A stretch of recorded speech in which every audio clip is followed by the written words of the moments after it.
अस्सलाम वालेकुम गाइस, क्या हाल है आपके। आई होप आप सब ठीक होंगे। और आज हम हिस्ट्री ऑफ यूएसए के अंदर प्रोग्रेसिव मूवमेंट का लास्ट टॉपिक जो है, लास्ट सेगमेंट देखेंगे। और फिर इस तरीके से हमारा जो प्रोग्रेसिव मूवमेंट का टॉपिक है ये कंप्लीट हो जाएगा।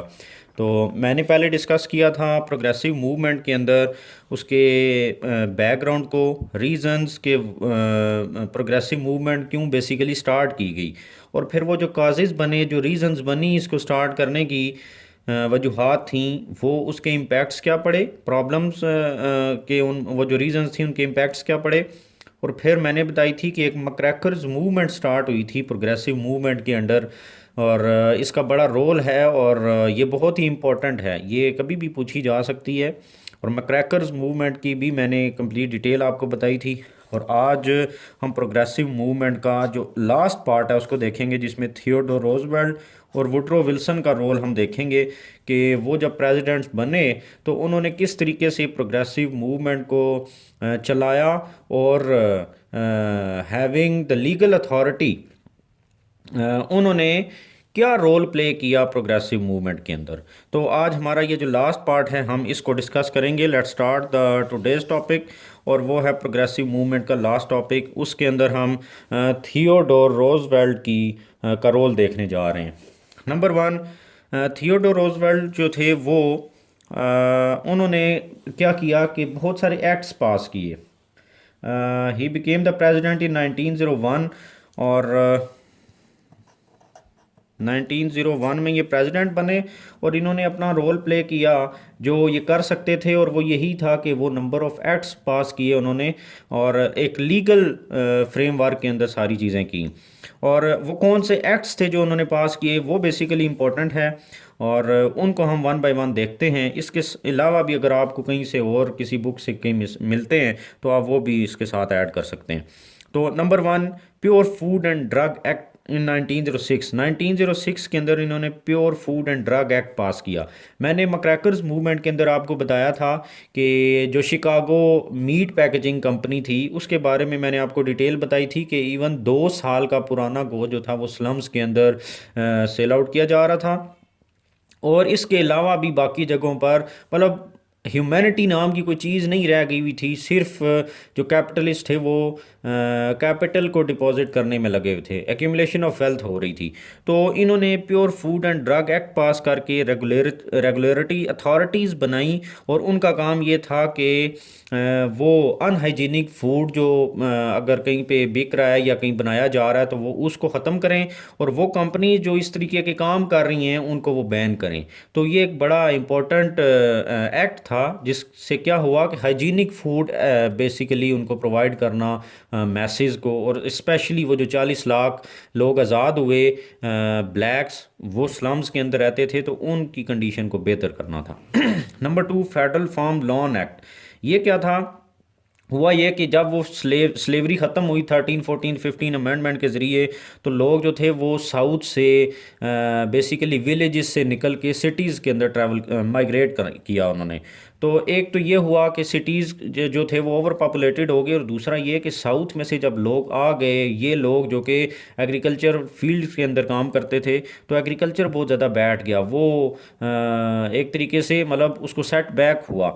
तो फेडरल फार्म लॉन एक्ट के ज़रिए लोन्स प्रोवाइड किए थियोडोर रोजवेल्ट की गवर्नमेंट ने साउथ को एग्रीकल्चरल डेवलपमेंट के लिए, ताकि उनका एग्रीकल्चर दोबारा बूस्ट हो सके। और वो सिर्फ उनके लिए नहीं था बल्कि पूरे मुल्क के लिए वो बड़ा इंपॉर्टेंट था। उससे उनकी एक्सपोर्ट थी, और सारे के सारी जो एग्रीकल्चर थी वो आपको पता है कि मुल्क के लिए बड़ी इंपॉर्टेंट होती है। और नंबर थ्री पे federal road and aid act उन्होंने पास किया, और इसके ज़रिए क्या किया, इंफ्रास्ट्रक्चरल डेवलपमेंट ऑफ साउथ के लिए ये काम किया।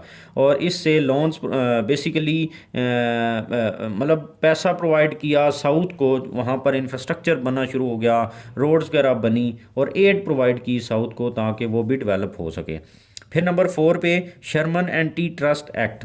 ये भी मैंने आपको बताया था कि प्रेसिडेंसीज जो थी वो करप्शन के अंदर इन्वॉल्व हो चुकी थी, और वो प्रेसिडेंसीज जो थी ना उनके उनके साथ कैपिटलिस्ट जो थे उन्होंने मिल के क्या किया, गलत काम किए, बैड बिजनेस प्रैक्टिसेस को अडॉप्ट कर लिया। और वो क्या था, जैसे कि ट्रस्ट मेकिंग हो गया, प्राइस फिक्सिंग है, एरिया डिवीजन है। जैसे मैंने आपको एग्जांपल दी थी, पाकिस्तान के अंदर चीनी माफिया जो है वो प्राइस फिक्सिंग के लिए एक दूसरे के साथ मिल जाते हैं, और जैसे कि हमने देखा वो मिल गए, और चीनी पाकिस्तान के अंदर जो 60-65 रुपये पर केजी थी वो 160 पर केजी पर पहुंच गई।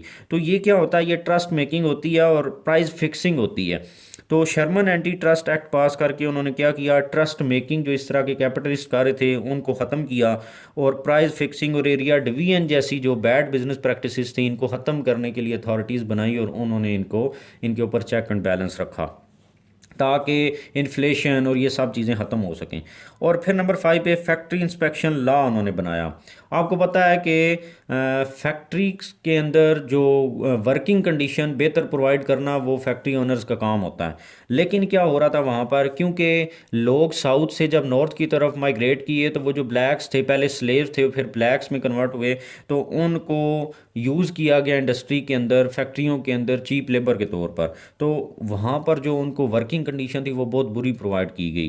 तो इवन न्यूयॉर्क के अंदर एक इंडस्ट्री थी जिसका नाम था ट्रायंगल वेस्ट फैक्ट्री, उसके अंदर 146 पीपल मर गए सिर्फ इस वजह से कि वहाँ पर सेफ्टी मेजर्स नहीं लिए गए, वहाँ पर कोई प्रिकॉशनरी मेजर्स नहीं थे, अच्छी वर्किंग कंडीशन नहीं उनको प्रोवाइड की गई, जिसकी वजह से इस तरीके की चीज़ें हुई।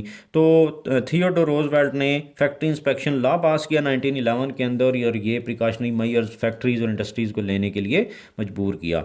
तो ये थियोडोर रोजवेल्ट का रोल था जो उन्होंने एक्ट पास किए और प्रोग्रेसिव मूवमेंट को कंटिन्यू किया। इसके बाद आ जाते हैं Woodrow Wilson. Woodrow Wilson basically 1913 से 1921 तक इनकी गवर्नमेंट रही, और इन्होंने 2 टर्म्स लगाई। आप देखें 13 से 21 तक 2 टर्म्स बन जाती हैं। इन्होंने भी क्या किया, कॉन्स्टिट्यूशनल अमेंडमेंट्स की, कॉन्स्टिट्यूशनल अमेंडमेंट्स करके उन्होंने प्रोग्रेसिव मूवमेंट के अंदर अपना रोल प्ले किया, और इस तरीके से उन्होंने मुल्क को प्रोग्रेस कराया। अब वो कैसे किया, प्रोग्रेसिव मूवमेंट को बेसिकली उन्होंने कॉन्स्टिट्यूशन का हिस्सा बना दिया ये अमेंडमेंट्स करके, जिसकी वजह से इसको बहुत ज़्यादा इंपॉर्टेंस हासिल है। तो कौन सी इन्होंने अमेंडमेंट्स की, नंबर 1 16th अमेंडमेंट की।